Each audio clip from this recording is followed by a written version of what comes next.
안녕하세요. 오늘도 사연살롱을 찾아주셔서 감사합니다.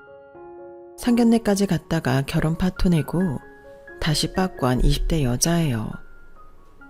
요즘 평균 결혼 연령이 여자는 31세, 남자는 33세라는데 제가 좀 성급했던 것 같아요. 그 전까지는 입에 풀칠하기 바빠서 연애도 못 해보고 모쏠이었기에 남자를 사귀면 다 결혼해야 하는 줄 알았죠. 특히나 남친이 완전 계획형 인간이라 저와 결혼을 계획한 순간 그 어떤 장애물이 있어도 다 이겨내고 무조건 결혼을 해야만 하는 사람이었어요. 지금 생각해보면 절 너무 사랑해서라기보단 자기 목표와 계획을 실현시키기 위해 저와 결혼을 끝까지 밀어붙이려 했는지도 모르겠어요. 사실 남친만 놓고 보면 착한 사람이었어요. 그래서 저도 그와의 결혼을 꿈꾸기도 했었죠. 그런데 남친 엄마가 아주 지랄맞은 성격이었어요. 하도 인터넷상에 악독한 시모 얘기가 많이 떠돌길래 원래 남친 엄마, 즉 예비 시모들은 다 그런가 보다 하고 넘어가려고 했는데 이 여자는 아주 도가 지나쳤어요. 남편 일찍 죽고 홀몸으로 자식들을 키우다 보니 그렇게 악랄해졌는지도 모르겠어요. 그저 돈밖에 모르는 아주 예의 없는 아줌마였죠. 그 여자가 제 시어머니가 됐을 상상만 하면 진짜 끔찍하네요. 이렇게 적고 나니 저는 찢어지게 가난하고 남친 집안은 재벌집 정도 되는 것처럼 보이죠. 현실은 반대예요. 오히려 제가 운 좋게 많은 부를 얻었고 남친 집안은 대출 10억 정도 낀 20억짜리 건물주일 뿐이에요. 대출 빼고 순수 10억의 자산이 있으니 그것도 엄청난 돈이긴 하지만 요즘 서울 아파트값 평균이 12억이 넘어가는 판국에 10억을 갖고 있다고 돈 없는 사람 멸시하는 꼴이라니 진짜 우습죠. 특히나 저는 돈은 있다가도 없고 없다가도 생기는 거라고 생각하는 사람이에요. 왜냐하면 진짜 롤러코스터 같은 인생을 살았거든요. 고작 20대가 뭔 인생을 알겠냐고 비웃는 분도 계시겠죠. 하지만 제가 경험한 바로는 그래요. 전 어렸을 적 할아버지와 함께 살 때 1인당 100만 원이 넘는 코스 요리를 먹기도 했어요. 생일이나 기념일도 아니었고 그냥 평범한 가족 외식으로 말이죠. 그러다가 집안이 갑자기 기울고 제 인생이 바닥을 칠 적에는 1,000원짜리 짜장면집에 가서 옆 테이블이 남긴 탕수육 하나를 얼른 훔쳐 입에 넣기도 했었죠.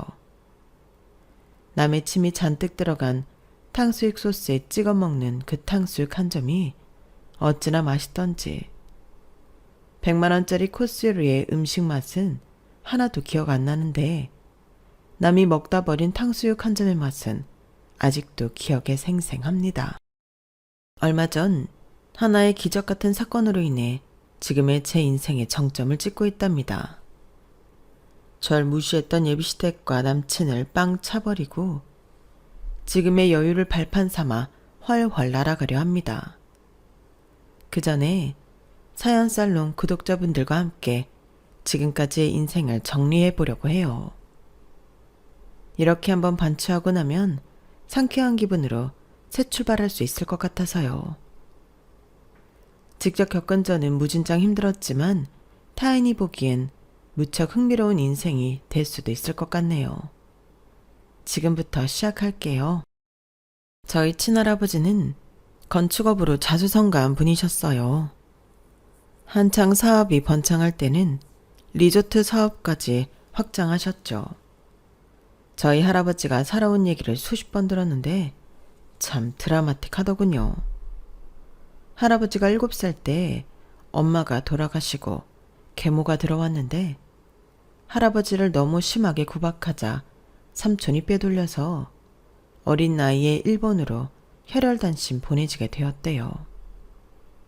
그곳에서 가정을 일구고 살다가 전쟁으로 폭격을 당해 가족들 다 잃고 다시금 한국으로 홀로 돌아오게 된 거죠. 할아버지는 완전히 무일푼으로 막노동을 하면서 건축을 접하게 됐고 본인이 자재를 떼어다가 팔게 되면서 본격적으로 사업을 시작했어요. 그 후로 우리 할머니와 다시금 한국에서 가정을 꾸리며 저희 아빠를 낳으셨죠. 우리 할아버지를 보면 정말 서슬이 퍼렇다는 말이 저절로 떠올라요. 그 정도로 아주 차갑고 엄격하고 철두철미한 사람이었죠. 그런 성품을 지녔기에 그렇게 큰 불을 혼자 힘으로 거머쥐었는지도 모르겠어요. 사업적으로는 크게 성공하셨는지도 모르겠지만 가정에선 그 호랑이 같은 기세 때문에 온 가족이 눌러 살아야 했어요. 또 자기 주장은 왜 이렇게 센지 할아버지는 왕처럼 가족들 위해 군림했고 가족들은 마치 하인처럼 할아버지 말에 무조건 네네 하며 따라야 했어요. 외동아들인 아빠도 할아버지의 기에 눌려 쥐죽은 듯이 살아야 했죠. 이미 성인이 된 아빠가 할아버지한테 크게 혼나고 엉엉 울던 모습이 아직도 기억에 생생해요. 그 정도로 무서운 분이었어요. 심지어 우리 아빠의 결혼 상대까지도 할아버지가 정해주려 하셨다고 해요. 하지만 아빠의 결혼이 할아버지 뜻대로 안 되자 집안이 난리가 났더랬죠. 전 어려서부터 우리 엄마 얼굴을 모르고 자랐어요. 그나마 집에 남아있던 사진 몇 장만으로 엄마의 얼굴을 암기하고 있었죠.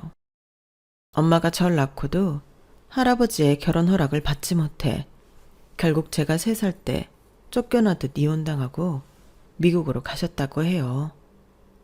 엄마와 관련된 이야기도 제가 커서야 겨우 들을 수 있었죠. 할머니에게 겨우 졸라서 말이죠. 초등학생이 되어 다른 가족들은 엄마가 다 챙겨주고 학교에 행사가 있을 때면 다른 친구들은 다 엄마가 오는데 나만 유모 아줌마나 할머니가 대신 오는 게 큰 불만이었어요. 아주 어릴 적엔 다른 아이들도 다 유모 손에서 자라고 엄마라는 존재는 원래 없는 건 줄 알았는데 인지 능력이 생기고부터는 늘 의아하게 생각했죠. 할머니, 난 왜 엄마가 없어요? 유모 아줌마가 잘해주긴 하지만 나도 엄마랑 같이 놀고 공부하고 먹고 자고 하고 싶어요. 친구들이 난 엄마 없는 애라고 놀린단 말이에요. 우리 엄마는 대체 어딨어요? 원래부터 없었나요? 할머니는 절 가엾게 쳐다보며 말해주셨어요. 순진아, 세상에 엄마 없이 태어나는 사람은 한 명도 없단다. 엄마에 대해 알고 싶니? 네 할아버지가 알면 불효령이 떨어지니까 이거 꼭 비밀로 하렴. 순진이 엄마는 아주 예쁘고 착한 사람이었어. 단 한 가지, 고아로 자라서 돈이 너무 없어 고등학교만 겨우 졸업하고 식당에서 서빙 일을 하고 있었지.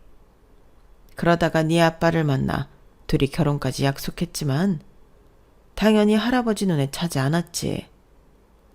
너희 할아버지는 사업에 도움이 되는 집안과 사돈 맺고 싶어 했거든.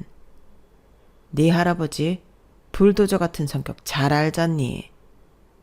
당장 헤어지라고 했지만 둘은 더더욱 사랑해서 우리 순진이까지 낳게 되었어. 그러면 할아버지가 좀 허락해 주실까 해서. 그런데 결혼 허락은커녕 할아버지는 너희 엄마와 아빠 사이를 이간질해서 어떻게든 갈라놓으려고 하더구나. 옆에서 할머니가 말려봐도 소용없었어. 결국 온갖 구박을 받던 네 엄마는 두 손 두 발 다 들고 미국으로 떠났어. 아마 할아버지가 한국으로 못 돌아오게 조치를 취한 것 같아. 참으로 독한 양반이지. 네 엄마가 강제로 이혼당하고 널 나한테 맡기며 미국으로 떠나던 날이 아직도 기억나는구나. 밤새 울어서 퉁퉁 부은 눈으로 우리 순진이 잘 부탁드린다고 하고 거의 기어서 나갔어. 도저히 다리가 풀려서 못 걷겠다고 하더라. 너무나 불쌍했어. 아무것도 못해주는 못난 시임이 나도 답답했고. 그렇게 미국으로 가고는 연락이 뚝 끊겨버렸지. 네 할아버지를 대신해서 이 할미가 너한테 사과할게. 정말 미안하구나, 아가. 대신 이 할미가 우리 순진이만큼은 내 목숨이 다하는 날까지 지켜줄 테니 아무 걱정 말아라. 알았지, 우리 아가? 초등학교 저학년이었던 저는 어른들의 스토리에 못 알아듣는 부분도 있었지만 우리 아빠가 할아버지에 의해 강제로 쫓겨났다는 것만큼은 파악할 수 있었어요.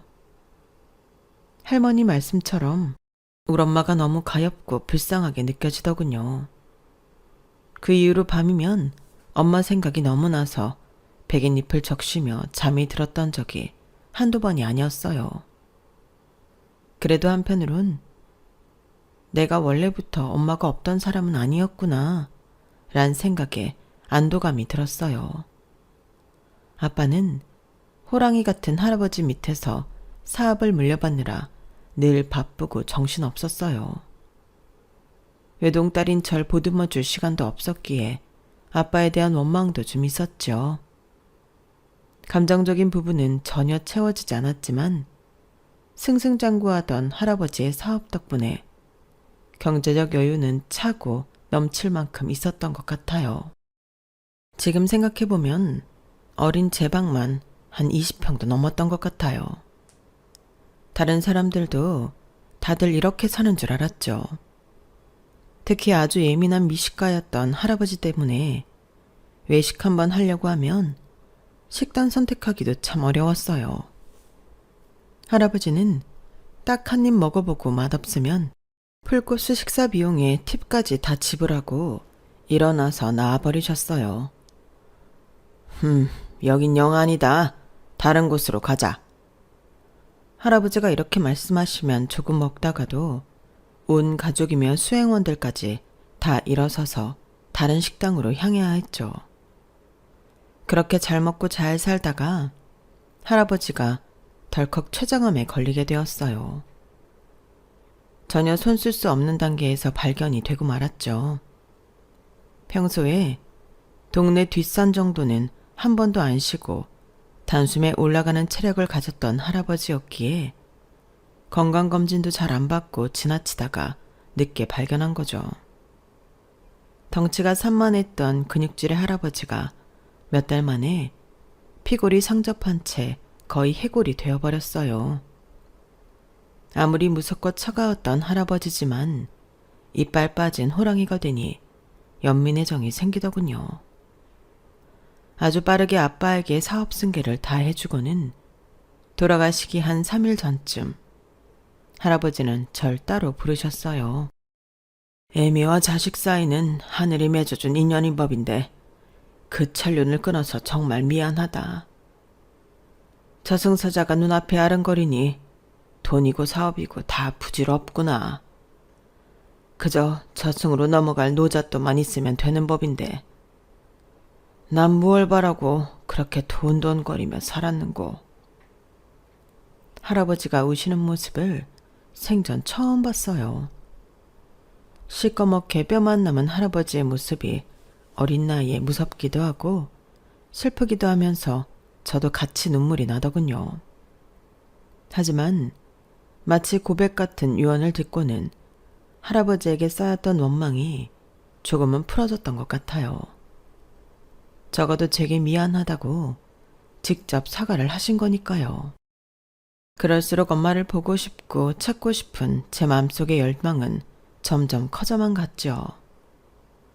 할아버지가 돌아가시고 아빠가 회사를 물려받았지만 아빠는 그리 경영에 밟지 못했나 봐요. 점점 사업이 기울고 축소되고 집에 돈이 없어지는 게 체감이 되더군요. 나중에 알게 된 사실인데 할아버지 때도 거의 뇌물과 부정행위로 버텨온 헐만 좋은 사업체였다고 해요. 조그마한 회사들 등쳐먹으며 근근히 버텨온 회사였기에 오너인 할아버지가 돌아가시자 몇 년을 못 버티고 망해버렸죠. 부자는 망해도 3대가 먹고 산다던데 그 말은 완전히 틀린 말이더군요. 우리 집안은 정말 폭삭 망해버렸어요. 그 충격으로 소심했던 아빠는 스트레스를 이기지 못하고 쓰러져 돌아가시고 말았죠. 사업이 망한 것보다 아빠가 돌아가셨다는 사실이 제겐 훨씬 더 큰 충격이었어요. 남편도 잃고 집안 사업은 망해버리고 외동아들까지 갑자기 잃게 된 할머니는 망연자실하여 식음을 전폐하시더군요. 그런 할머니가 하루는 절 다급히 찾으셨어요. 순진아, 이리 와보렴. 네 아빠 일기장을 발견했어. 금쪽 같은 내 아들. 너무 불쌍한 내 아들. 늙은 내가 죽어야지. 왜 네가 먼저 가버리니? 아빠의 일기장에는 구구절절 아빠의 심경이 고스란히 적혀 있더군요. 엄마에 대한 애타는 마음과 함께 말이죠. 순진 엄마, 정말 미안해. 너무 보고 싶소. 난 사업 체질도 아닌데 아버지 밑에서 무슨 부귀영화를 누리겠다고 꼼짝도 못하고 경영 수업을 받았는지. 내 아이의 엄마인 당신을 쫓아내는 모습을 보고도 내가 가진 걸 잃지 않기 위해 모른 척했던 걸 피눈물 나게 후회하고 있어. 그리고 지금에서야 깨달았어. 바로 당신이 내가 가진 전부라는 것을. 막노동에서 먹고 살더라도 아버지와 인연을 끊고 당신과 순진이를 보호하며 살았어야 했는데 내가 멍청했어. 다 내 탓이야. 사랑하는 내 아내, 지금은 어디에 있는지 당신이 미치도록 그리운 밤이야. 멀리 있지만 당신을 영원히 사랑할 거야. 바로 아빠가 돌아가시기 이틀 전에 쓴 글이었어요. 아빠가 돌아가셨을 때도 미친 듯이 울진 않았는데 아빠의 일기장을 보니 가슴에 맺혀있던 게 터져나오는 것 같은 느낌에 엉엉 울어버렸죠. 불도저 같던 할아버지의 희생양이 된 우리 가족들이 그저 불쌍할 따름이었어요. 거의 무일푼이 돼버린 할머니와 저는 거처를 계속 옮겨 다녀야 했어요. 심지어 차용증도 제대로 없는 빚쟁이들이 할머니와 제가 사는 곳의 문을 수시로 쾅쾅 두드리기 일쑤였거든요. 밤이건 새벽이건 상관없이 들이닥쳤어요. 너무 무서웠죠. 그렇게 2년 정도 공포스러운 생활을 하자 더 이상 빚쟁이들은 오지 않았어요. 저는 드디어 정상적인 학교 생활을 할 수 있었고 할머니는 폐지를 지으며 생활비를 버셨죠. 부잣집 사모님으로 요리사며 가사도우미 몇 명, 개인 비서까지 두고 사시던 할머니께서 허리 구부리며 폐지를 주우시는 걸 보니 가슴이 찢어지더군요. 저라도 조금이나마 도움이 돼야겠다 싶어서 떡볶이집 알바를 시작했어요. 그때부터 저의 기나긴 알바 생활이 시작되었네요. 할머니와 저는 당연히 사치 부르던 생활을 완전히 접고 180도 다르게 허리띠 졸라매며 생활할 수밖에 없었어요. 절약하며 알뜰하게 사는 습관이 지금까지 몸에 배어버렸네요. 재채기와 가난은 숨길 수 없다더니 그게 맞는 말 같아요. 이사를 몇 번 다니니 빚쟁이들은 더 이상 찾아오지 않았지만 작은 동네에 할머니와 손녀 단둘이 산다는 게 소문이 났는지 웬 거렁뱅이 놈들이 불쑥불쑥 찾아오더군요. 아이고 취한다. 꼬마야, 너 혼자 있니? 할머니 폐지 주우러 가시고 아저씨 물 한 잔만 다오. 술을 많이 마셨더니 목이 엄청나게 마르구나. 아문 좀 빨리 열어봐봐. 누구세요? 지금 우리 아빠랑 같이 있어요. 아빠, 어떤 아저씨가 왔어요. 빨리 좀 나와보세요. 뭐? 아빠가 있어? 그럼 진작 말하지 그랬냐? 그럼 아저씨는 이만 가볼게. 이렇게 이미 돌아가신 아빠를 써먹은 게 몇 번이에요. 나중에 문 앞에 남자 구두며 남자 물건들을 잔뜩 놓았더니 더 이상 시정 접배들이 찾아오지 않더군요. 여자들만 살아가는 집은 이렇게 애환이 있더라고요. 참 살기 힘든 세상이라고 느껴졌어요. 어렵고 힘든 와중에도 할머니는 절 챙겨주려고 무진장에 쓰셨어요. 제 생일날이면 집 근처 1,000원짜리 짜장면집에 데려가 주셨죠. 맨날 짠지 반찬만 먹다가 짜장면이라니 너무 황홀했죠. 짜장면을 우걱우걱 먹고는 할머니가 화장실을 간 사이에 옆 테이블을 봤는데 사람들이 먹고 남긴 탕수육과 소스가 있더군요. 종업원이 아직 치우기 전이었죠. 눈치를 보면서 얼른 제 입에 몰아 넣었어요. 소스에 탕수육 조각을 듬뿍 담가 먹는데 와, 정말 꿀맛이더군요. 그런데 그 모습을 할머니께서 목격하고 말았어요. 절 붙잡고는 그 자리에서 엉엉 우시더라고요. 아휴, 우리 손녀딸, 할미가 미안하다. 남이 먹다만 음식까지 먹게 만들어서 미안해. 능력 없는 할미를 용서해다오. 할머니께 너무 못난 모습을 보여드린 것 같아서 괜시리 죄송했어요. 지하 단칸방에서 할머니와 생활했는데 그날은 마치 아기 코알라처럼 할머니를 꼭 껴안고 잤던 것 같네요. 아직도 할머니 품이 너무 그리워요. 왜냐면 그날 밤이 할머니와 함께한 마지막 밤이었거든요. 여느 때처럼 학교를 마치고 바로 떡볶이집 알바를 하던 중이었어요. 떡볶이집 사장님께서 황급히 저를 부르시더군요. 지금 경찰서에서 연락 왔어, 순진아. 너희 할머니가 뺑소니 차량에 치여 돌아가셨대. 얼른 가봐. 경찰차를 타고 병원으로 가서 할머니의 얼굴을 봤는데 목만 여러 군데 들었지 멀쩡해 보였어요. 그냥 낮잠 자는 걸로 보였죠. 의사 선생님, 우리 할머니 그냥 주무시는 건데 왜 돌아가셨다는 거예요? 저한텐 가족이라곤 할머니 혼자예요. 할머니 돌아가시면 저 혼자 살아야 한다고요. 안 돼요, 의사 선생님. 우리 할머니 좀 다시 살려주세요. 제발요. 할머니는 과속 뺑소니 차량에 치여 붕 떴다가 떨어지면서 머릿속 출혈이 심하게 나 그 자리에서 돌아가시고 말았다더군요.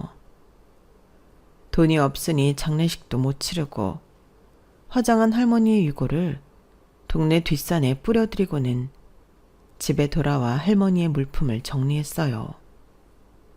그러다가 예전 아빠의 일기장 뒤에 할머니께서 마치 유언장처럼 끄적여 놓으신 글을 발견했죠. 순진아, 만일 할매한테 무슨 일이 생기거든 장롱 밑에 통장 있으니 그걸로 며칠이라도 생활하거라. 그게 할미의 전 재산이다. 장롱 밑을 봤더니 할머니의 통장이 있더군요. 전 재산이라는 그 금액은 고작 33만 원이었죠. 좋기 330억은 넘었던 할머니의 재산이 어떻게 순식간에 33만으로 전락한 건지 인생 무상을 느꼈어요. 돈은 있다가도 없고 없다가도 있는 거라는 생각이 들더군요. 할머니의 물품을 정리한 뒤 완전히 현실로 돌아와야 했어요. 이젠 진짜 혼자가 되었기에 정신 똑바로 차려야겠다고 다짐했죠. 어찌저찌 고등학교를 졸업하고는 대학교는 당연히 포기하고 본격적으로 돈을 벌기 시작했어요. 그래봤자 능력 없는 제가 돈을 벌려면 알바 개수를 늘리는 수밖에 없었죠.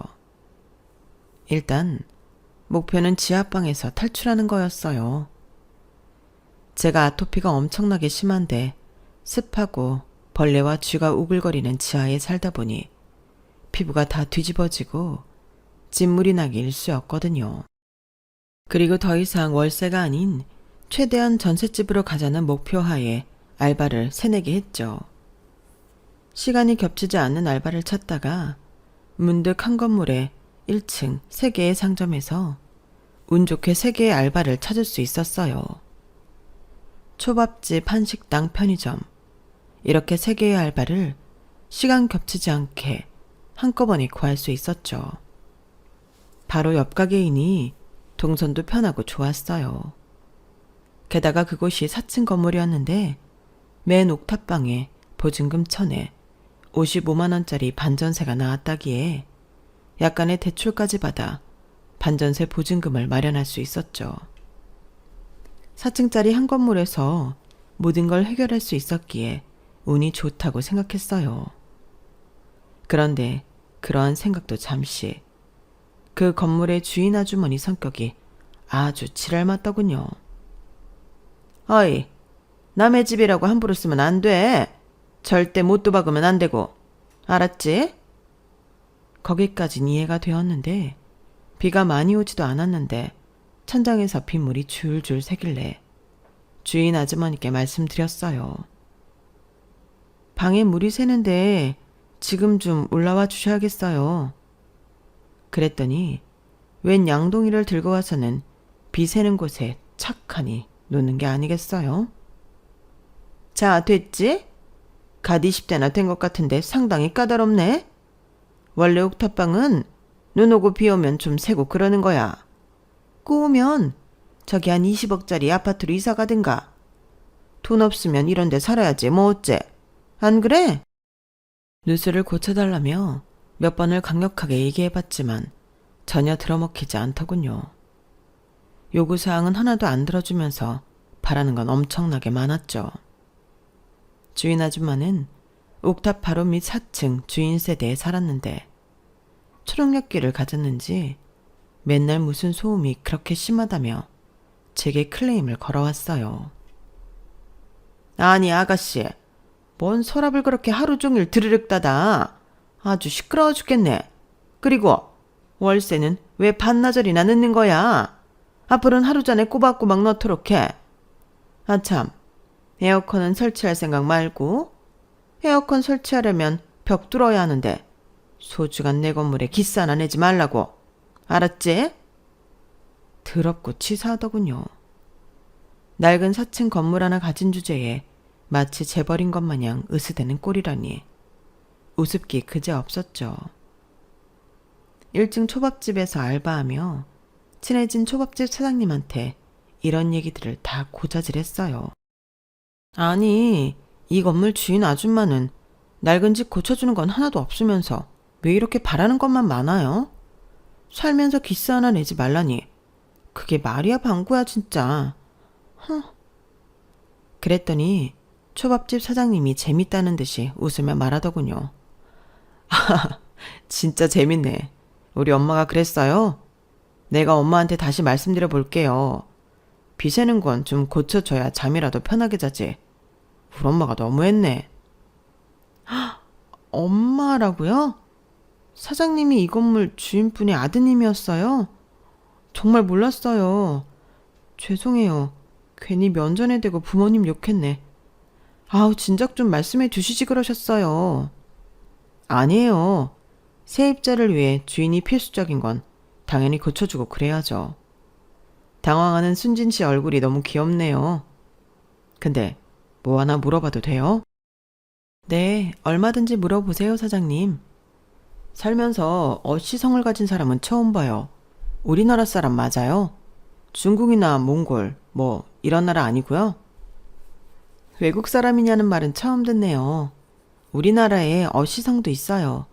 좀 독특한 성이긴 하죠?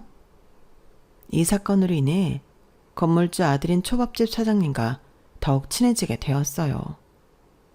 일식집을 운영하려고 진짜 일본 가서 유학까지 다녀왔다던 사장님은 가게도 성공적으로 운영해 다른 곳에 분점을 내려는 계획까지 갖고 있더군요.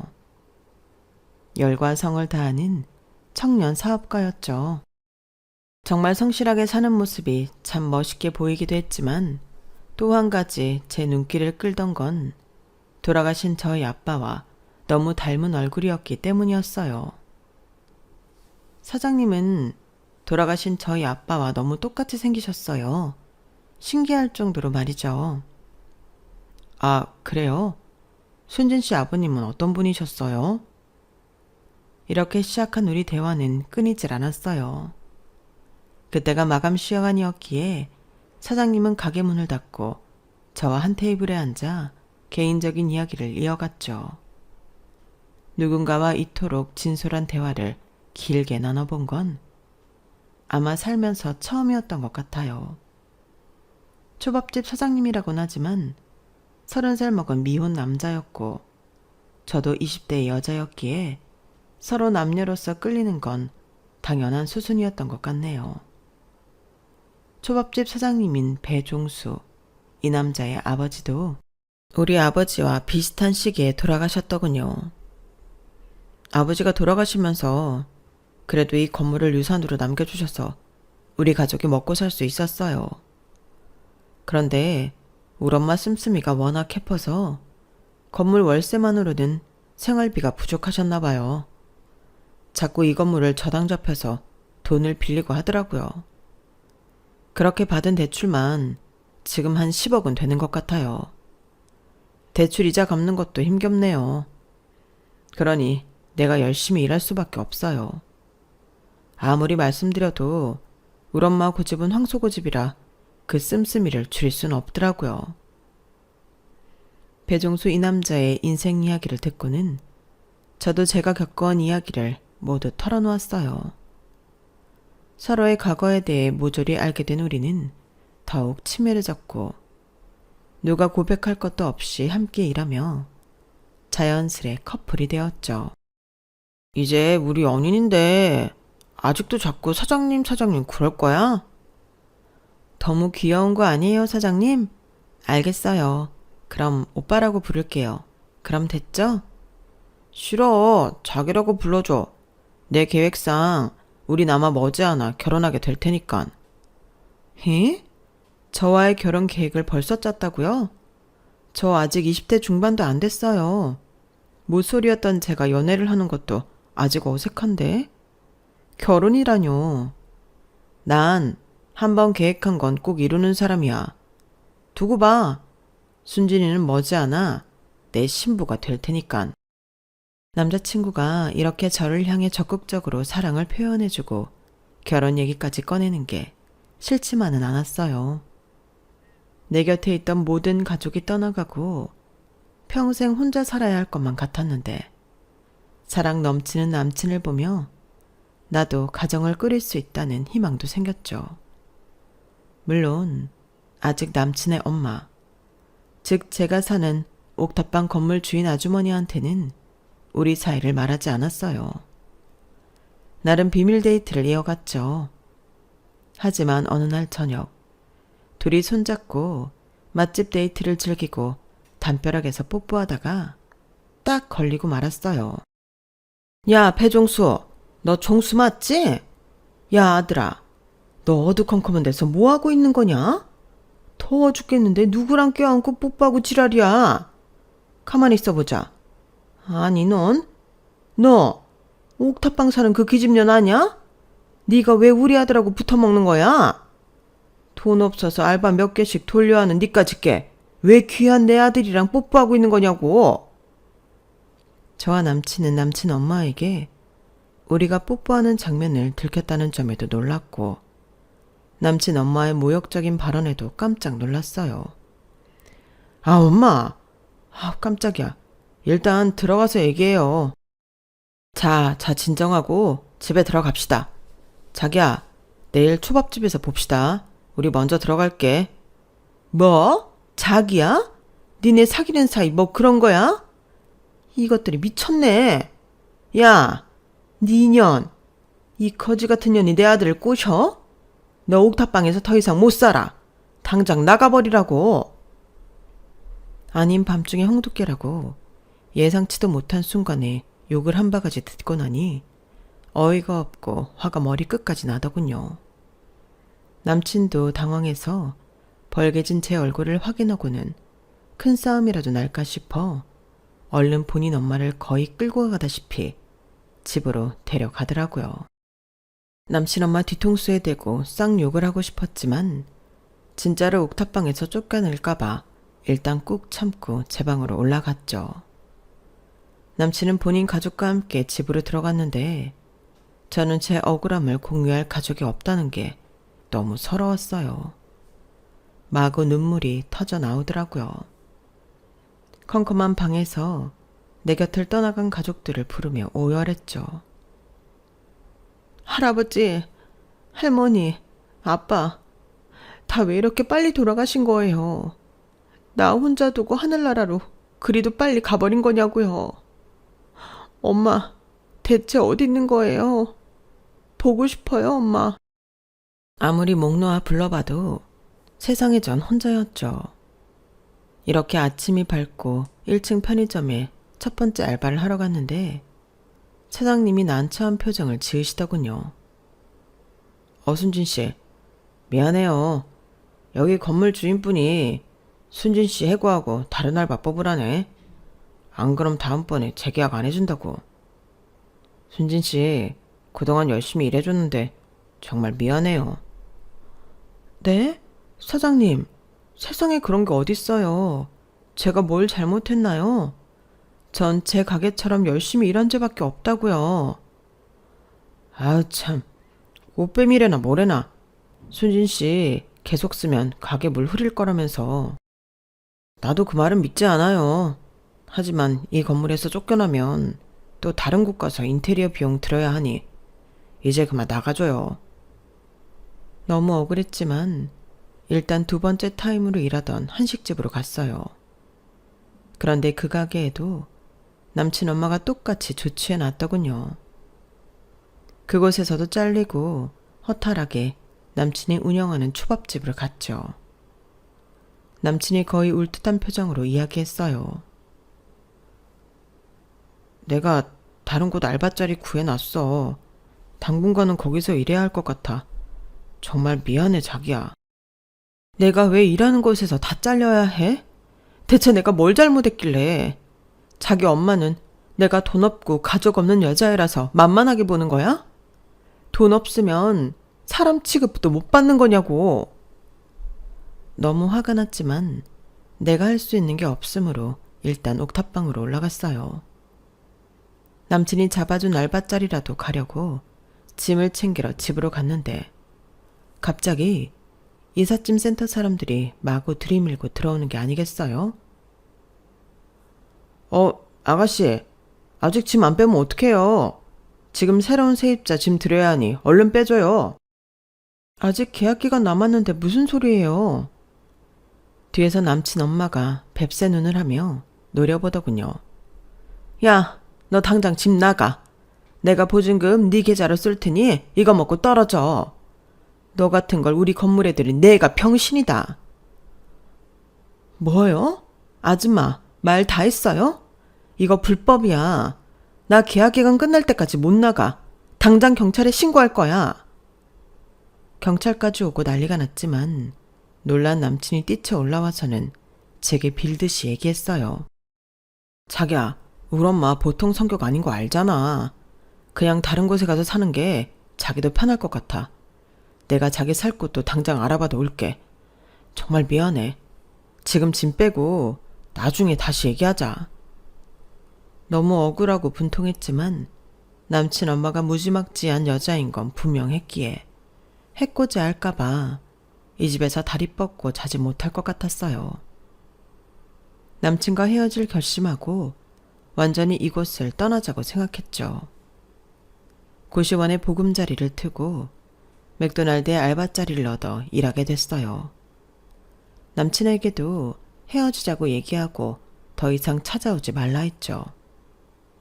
완전히 처음부터 다시 시작하고 싶었어요. 그런데 남친은 정말 끈질기게 재회를 주장하더군요. 완전히 스토커가 따로 없었어요. 당신 엄마가 나한테 하는 거 못 봤어? 우리가 계속 사귀게 되면 난 당신 엄마한테 아작날 거야.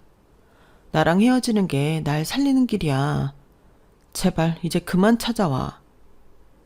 난 자기랑 결혼하는 게 인생 목표인 사람이야. 다른 거 다 필요 없어. 나랑 다시 안 만나주면 난 진짜 어떻게 될지 몰라. 사람 피말려 죽는 꼴 보고 싶어서 그래? 매일 꽂히며 선물을 들고 오던 남친이 말라가는 게 눈에 보였어요. 급기야 키 180cm인 남친이 50kg대로 떨어졌을 땐 걱정까지 되더군요. 피골이 성급한 남친이 어느 날은 기쁜 표정으로 제게 말했어요. 야호, 자기야, 우리 엄마가 두 손 두 발 다 들었어. 자기랑 결혼해도 된대. 그동안 단식투쟁 하던 게 먹혔나 봐. 그 이야기를 들은 전 기쁘지도 슬프지도 않았어요. 다만 남친의 마음이 진심이긴 한가 보다. 나와 결혼하기 위해 이렇게까지 노력한 남친이 가상하기도 하고 불쌍하게 여겨지기도 했어요. 측은지심이 발동하여 그의 프로포즈에 예스라고 대답했죠. 전 맥도날드에서 알바하며 밤에는 안정적인 취업 자리를 알아보고 있었어요. 아주 조그만 소기업이라도 들어가서 경력을 쌓고 싶었죠. 취업의 꿈을 안고 오전에 열심히 일하고 있는데 어떤 중년 여성과 백인 남자가 들어왔어요. 그런데 그 중년 여성이 제 가슴에 달린 이름표를 보더니 갑자기 눈이 동그래지면서 백인 남자와 다급하게 얘기를 나누더군요. 전 속으로 생각했죠. 혹시 나한테 영어로 뭐 물어보는 거 아니야? 나 영어 못하는데? 근데 그 중년 여성이 절 붙잡고 눈물을 흘리며 말했어요. 저 아가씨 이름이 어순진이에요. 할아버지 건축업 하시고 할머니와 아빠와 같이 살았었죠. 순진이 맞지? 얼굴도 나랑 똑같이 생겼구나. 어렸을 적 얼굴이 그대로 있네. 내 딸 순진아, 엄마야. 혹시 엄마 알아보겠니? 엄마요? 전 얼른 제 지갑을 갖고 나와 지갑 속에 항상 갖고 다니던 엄마의 낡은 사진을 꺼냈어요. 젊었을 적 엄마의 모습과 별반 다르지 않은 모습을 보니 진짜 내 엄마가 맞더군요. 엄마, 진짜 우리 엄마 맞아요? 미국 갔다던데? 이제 한국으로 돌아온 거예요? 엄마! 전 엄마와 부둥켜 안고 한참을 울었어요. 다른 알바생한테 일을 맡기고는 맥도날드 의자에 앉아 엄마와 미국인 새 아버지와 함께 몇 시간을 이야기 나누었죠. 엄마는 우리 할아버지에 의해 미국으로 완전히 쫓겨나서 영어도 잘 못했기에 너무 힘들게 살았다고 해요.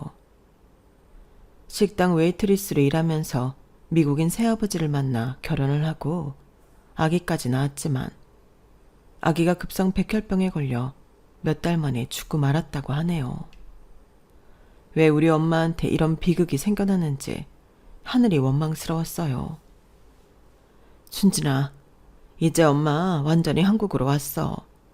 새아버지도 그토록 스트레스 받던 미국 사업 접고 전 재산 들고 한국에 와서 부동산 투자하면서 편하게 살고 있어.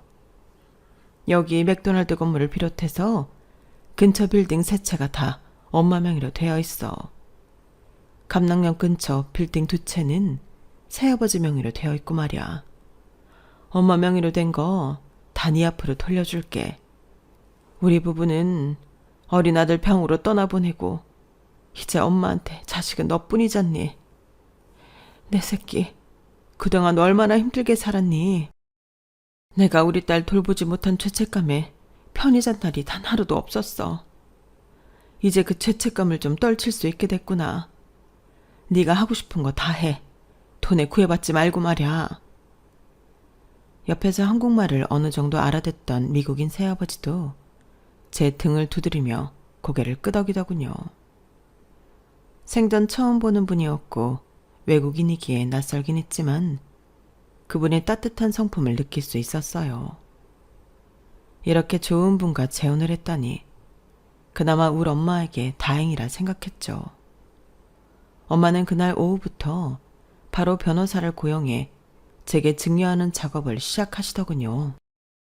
생활비로 쓰라며 계좌로 일단 현금 1억을 보내주셨는데 너무 순식간에 파바박 일어난 일이라 그 변화를 감당할 수 없었어요.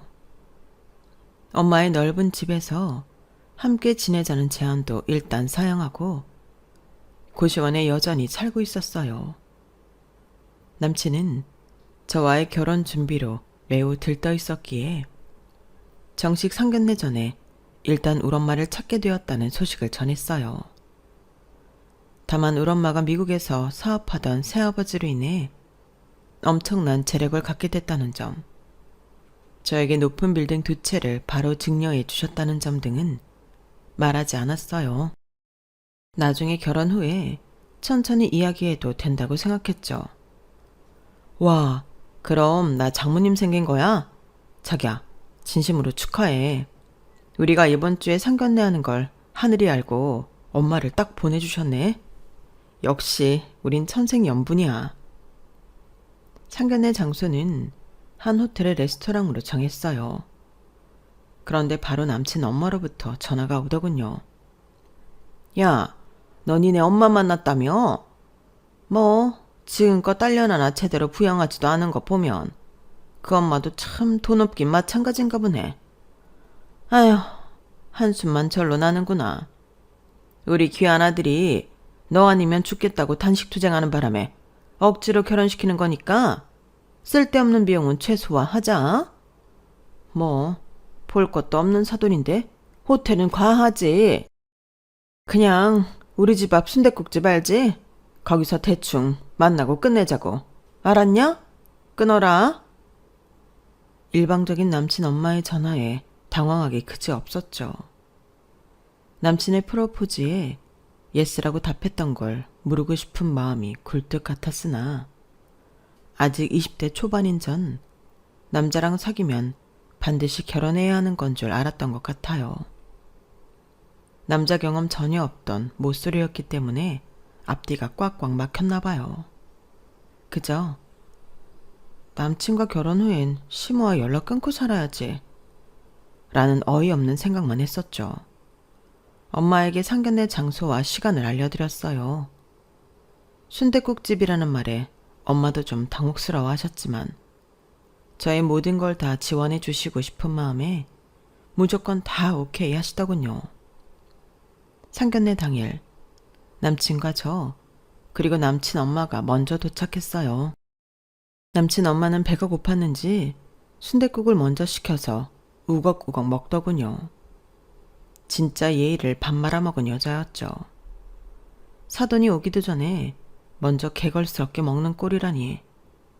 전 창문 쪽을 보며 엄마를 기다리고 있었어요. 저 멀리서 먼지 한 톨 없는 반지르르한 까만 차가 스르륵 오더군요. 차에 관심 없는 제가 봐도 참 멋진 차였어요. 그 럭셔리한 슈퍼카에서 엄마와 새아버지가 내리셨죠. 너무 반가운 마음에 순댓국집 안에서 우리 엄마다 라고 외쳤죠. 차에 관심이 많은 남친이 화들짝 놀라며 말하더군요. 자기야, 저거 장모님 차 맞아? 저거 한 대에 7억이 넘는 차인데? 장모님, 아니 장인어른 뭐 하시는 분이길래 저런 슈퍼카를 모시는 거야? 차 한 대에 7억씩이나가? 그렇게 비싼 차인 줄 몰랐네. 우리 새아버지가 미국에서 크게 사업하시다가 다 정리하고 들어오셔서 지금은 빌딩 총 5채 매입해서 월세 받으며 지내시지. 그중 엄마 명의로 된 거 3채 중 2채는 나한테 얼마 전에 증여해 주셨어. 나 맥도날드 알바하던 그 빌딩 알지? 그 빌딩 이제 내 거야. 뭐 엄마 아버지는 나머지 빌딩에서만 월세가 5, 6억씩 나온다고. 그거면 생활비 충분하다고 말이야. 나머지는 다 나 가지라고 하시대. 남친보다 남친 엄마의 눈알이 아주 밖으로 튀어나올 것 마냥 커지더군요. 뭐라고? 며느리야, 그걸 왜 인제서야 말하니? 친정엄마가 네 명의로 빌딩 2채를 해주셨다고? 아이고야, 어쩌면 좋니? 이거 복이 터졌구나. 우리 아들 땡 잡았네. 땡 잡았어. 가만히 있어봐라. 내 얼른 나가서 사돈을 순댓국집으로 모셔와야지. 남친 엄마는 신발도 신지 않고 맨발로 울 엄마와 새아버지를 향해 뛰쳐나가더군요. 아우, 사돈어른 너무 반갑습니다. 제가 앞으로 우리 귀한 순진이 시엠이 될 사람입니다. 너무 예쁜 순진이를 저희 집으로 보내주셔서 감사합니다. 언제는 꽃뱀이니 하며 날 무시하고 조롱하던 남친 엄마가 예쁜 순진이니 뭐니 하는 걸 보니 구역질이 날 정도로 역겨웠어요. 한마디로 현타가 세게 온 거죠. 그 순간 이건 아니다 싶더군요. 이 모든 걸 중단시키고 싶은 마음에 저도 맨발로 뛰쳐나갔어요. 스탑! 스탑이에요. 남친 엄마는 그저 한바구음을 지으며 마냥 행복해하며 물었어요. 며느라, 네 새아버지가 미국인이라고 지금 영어하는 거냐? 우리 아가가 영어까지 잘하는 줄 몰랐네. 근데 뭐가 스탑이라는 거니? 네 결혼 준비 다 무효로 돌린다고요. 내가 미쳤지. 당신 같은 여자의 며느리로 들어갈 생각을 하다니. 남친이 단생투직만 안 했어도 결혼까지 약속하지 않았을 거예요. 남자를 처음 사귀어봐서 사귀면 다 결혼해야 하는 줄 알고 여기까지 왔는데 이건 아닌 것 같아요. 엄마, 아버지, 이 결혼 다 올스톱이에요. 순진아, 대체 그게 무슨 말이야? 왜 스탑이라는 거야? 뭐가 잘못됐니? 엄마한테 다 말해봐. 엄마, 이 여자가 저보고 돈 없다고 무시하고 자기 아들이랑 헤어지라고 내가 일하던 알바자리 다 잘리게 만들고 집에서도 쫓아냈어요. 나보고 꽃뱀이라고 하면서 모욕 준 여자라고요. 내가 미쳤어요. 이 결혼 무효예요. 뭐? 우리 귀한 딸한테 그런 망발을 짓거렸단 말이야? 당장 집으로 돌아가자. 이 시간부로 우리 딸한테 경호원 붙일 거니까 절대 접근할 생각 말아요. 당신 아들도 마찬가지예요. 사돈 어른, 우리 순진이한테 잘못했던 건 제가 이렇게 무릎 꿇고 사죄드리겠습니다. 우리 돈 많은 며느리 절대 못 잃어요. 내 빌딩, 내 돈, 아니 우리 아들 돈. 그게 왜 당신 돈이고 당신 빌딩이에요? 진짜 파렴치한 사람이네. 얼른 가요, 엄마, 아버지. 남친이 뒤늦게 쫓아와 날 붙잡았지만 그 모자의 꼴을 더 이상 보고 싶지 않았어요. 얼른 뿌리치고 새아버지의 차를 타고 요요히 떠났죠. 그렇게 저희 결혼은 눈앞에서 파토나고 말았답니다. 살면서 가장 잘한 행동인 것 같아요. 납작 엎드려 구애하는 남친에게 질질 끌려 진짜 결혼해서 혼인신고까지 했다고 생각하면 너무 끔찍하네요. 저는 지금 미국으로 대학에 갈 준비를 하고 있어요. 아마 대학에 합격하면 엄마, 새아버지와 함께 다시 미국으로 건너가 지낼 것 같아요. 오래전에 손 놓은 영어 공부지만 원어민 교사가 되어주는 새아버지의 트레이닝 덕분에 하루가 다르게 실력이 늘고 있네요. 엄마와 새아버지에게 그저 감사할 따름입니다. 그리고 세상과 내 운명에 감사해요. 꼭 돈 많은 엄마여서가 아니라 날 조건 없이 사랑해주는 엄마가 다시 내 곁으로 돌아와줘서 날 찾아줘서 그 운명의 끈에 그저 고맙네요. 역시 세상에서 엄마가 최고인 것 같아요. 여러분도 오늘 엄마한테, 부모님한테 사랑한다는 말 한 번쯤 해보셔도 좋을 것 같아요. 엄마라는 존재가 당연히 옆에 있는 게 아니라는 걸 저는 너무 잘 알기에 더없이 소중하네요. 엄마, 사랑해요. 여러분, 사연 댓글에 응원과 현명한 조언 부탁드려요. 좋아요와 구독은 저에게 큰 힘이 됩니다. 오늘도 좋은 일 가득하세요.